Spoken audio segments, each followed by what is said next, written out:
नमस्कार। आज हम भारत के एक ऐसे ब्रांड पर थोड़ी गहराई से बात करेंगे जिसका नाम और शायद वो जिंगल हम सबके दिमाग में बसा हुआ है। Nirma washing powder. हाँ बिल्कुल, निरमा। हमारे पास जो जानकारी है वो बताती है कि कैसे ये ब्रांड एक जमाने में कमाल की ऊंचाइयों तक पहुंचा। और फिर उसे कुछ चुनौतियों का सामना भी करना पड़ा। सही। तो आज हम इसी सफर को समझने की कोशिश करेंगे। इसकी शुरुआत कैसे हुई, वो शानदार सफलता कैसे मिली और फिर बाजार में इसके पीछे रह जाने के कारण क्या रहे। वो जिंगल तो याद ही होगा सबको, वॉशिंग पाउडर निरमा। वो तो आइकॉनिक है। हाँ, तो चलिए शुरू करते हैं। बात है 1969 की। गुजरात में करसन भाई पटेल, जो एक केमिस्ट थे, उन्होंने अपने घर के पीछे डिटर्जेंट बनाना शुरू किया। हाँ, और उसे वो खुद साइकिल पर बेचते थे। बिल्कुल।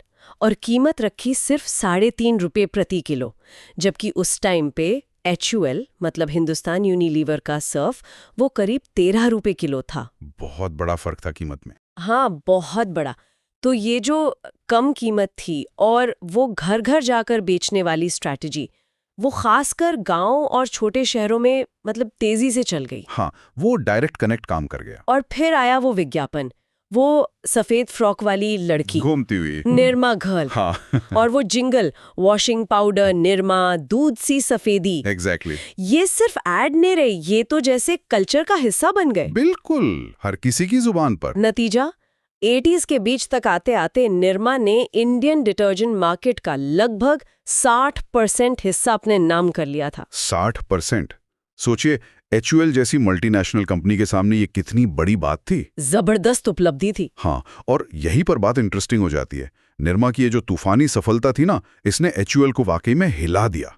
उन्हें समझ आ गया कि इसे हल्के में नहीं ले सकते। अच्छा, तो उन्होंने क्या किया? उन्होंने फिर पूरी तैयारी से कह सकते हैं जवाबी हमला किया। कोड नेम था ऑपरेशन स्टिंग। ऑपरेशन स्टिंग, क्लिंक यशपानंद था। HUL ने दावा किया कि इसकी क्वालिटी निरमा से थोड़ी बेहतर है, कपड़ों के लिए ज्यादा सॉफ्ट है। ओके, सिर्फ कीमत पर नहीं, क्वालिटी पर भी फोकस किया। बिल्कुल। और ये सिर्फ एक प्रोडक्ट लॉन्च नहीं था, इसके पीछे उनका पूरा डिस्ट्रीब्यूशन नेटवर्क था, जोरदार मार्केटिंग थी। मकसद साफ था, निरमा की बढ़त को रोकना। यहीं से डिटर्जेंट मार्केट में असली प्राइस वॉर और क्वालिटी की जंग शुरू हुई। तो फिर ऐसा क्या हुआ कि जो ब्रांड इतना छाया हुआ था वो धीरे धीरे पीछे होने लगा? सबसे बड़ी वजह शायद बदलता हुआ इंडियन कंज्यूमर था। जैसे जैसे लोगों की इनकम बढ़ी, उनकी पसंद भी बदली। हाँ, ये बिल्कुल सही पॉइंट पकड़ा आपने। लोग अब सिर्फ सस्ता नहीं देख रहे थे। हाँ, वो अब बेहतर खुशबू, कपड़ों की खास देखभाल, दाग अच्छे से निकले, ऐसी प्रीमियम चीजें ढूंढने लगे। सही। और निरमा जो है वो अपनी किफायती या वैल्यू फॉर मनी वाली इमेज में ही कहीं ना कहीं फंसा रह गया। अच्छा। हाँ, और विडंबना देखिए, जो कम कीमत उसकी सबसे बड़ी ताकत थी ना शुरू में, हाँ, वही बदलते टाइम में उसकी एक तरह से कमजोरी बन गई। लोगों के मन में धीरे धीरे ये बात बैठने लगी कि भाई सस्ता है तो शायद क्वालिटी उतनी अच्छी नहीं होगी। वो चीप वाली इमेज। हाँ, वो चीप वाली इमेज प्रीमियम मार्केट में जाने में रुकावट बन गई। ब्रांड थोड़ा पुराना सा लगने लगा, खासकर नई पीढ़ी को। और इनोवेशन का क्या? जहां बाकी कंपनियां लिक्विड डिटर्जेंट, पॉड्स वगैरह ला रही थीं। बिल्कुल, HUL, PNG ये सब नए नए फॉर्मेट ला रहे थे। Liquids, fabric conditioner, stain remover. हाँ। निरमा ज्यादातर अपने पाउडर पर ही टिका रहा। उन्होंने निरमा बार, निरमा मूव जैसे कुछ प्रोडक्ट निकाले, पर वो मार्केट में कोई खास कमाल नहीं कर पाए। और मार्केटिंग पर खर्च भी शायद कम था। मैंने सुना है कि वो अपने रेवेन्यू का करीब 3-4% ही खर्च करते थे, जबकि कॉम्पिटिटर्स 6-8% या उससे भी ज्यादा। हाँ, ये भी एक फैक्टर था। और जो विज्ञापन थे वो भी काफी हद तक पुराने जिंगल और वही पुरानी इमेज पर टिके रहे।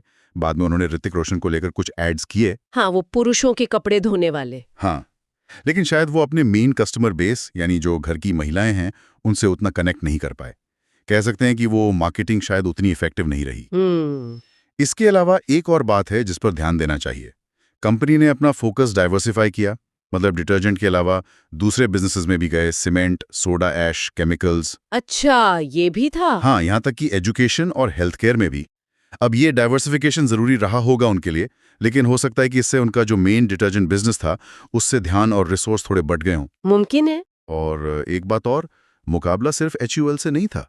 कानपुर का घड़ी डिटर्जेंट। हाँ, घड़ी भी तो बहुत पॉपुलर हुआ। बिल्कुल, अच्छी क्वालिटी और कॉम्पिटिटिव प्राइस पर, खासकर हिंदी बेल्ट में, उन्होंने निरमा के कस्टमर बेस में अच्छी खासी सेंध लगाई, तो कंपटीशन कई तरफ से बढ़ गया था। तो इन सब चीजों का मिला जुला असर ये हुआ कि जहां निरमा का मार्केट शेयर एक टाइम पे 60% था, वो गिरते गिरते कुछ रिपोर्ट्स के हिसाब से सिर्फ 6-7% रह गया। हाँ, काफी बड़ी गिरावट है ये। तो अगर हम समराइज करें, बदलता हुआ मार्केट, प्रीमियम सेगमेंट की तरफ कस्टमर्स का जाना, इसको समझने में चूक, अपनी सस्ती ब्रांड इमेज से बाहर न निकल पाना, नए प्रोडक्ट्स की कमी, मार्केटिंग का थोड़ा कमजोर या पुराना पड़ जाना और कंपटीशन का बढ़ना जिसमें रीजनल ब्रांड्स भी शामिल थे, यही मुख्य कारण रहे। बिल्कुल।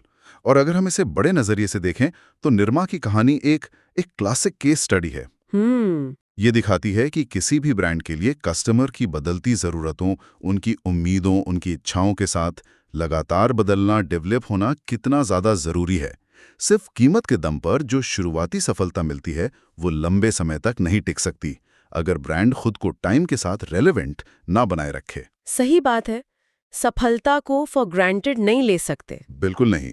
तो आखिर में सवाल ये मन में आता है कि क्या निरमा अपनी उस जबरदस्त पुरानी पहचान, वो नॉस्टैल्जिया और आज के मार्केट की जो जरूरतें हैं, उनके बीच कोई बैलेंस बना सकता था? अच्छा सवाल है। क्या एक रेट्रो मॉडर्न निरमा बन सकता है, मतलब जो अपनी विरासत को भी साथ रखे पर आज के कस्टमर की डिमांड भी पूरी करे?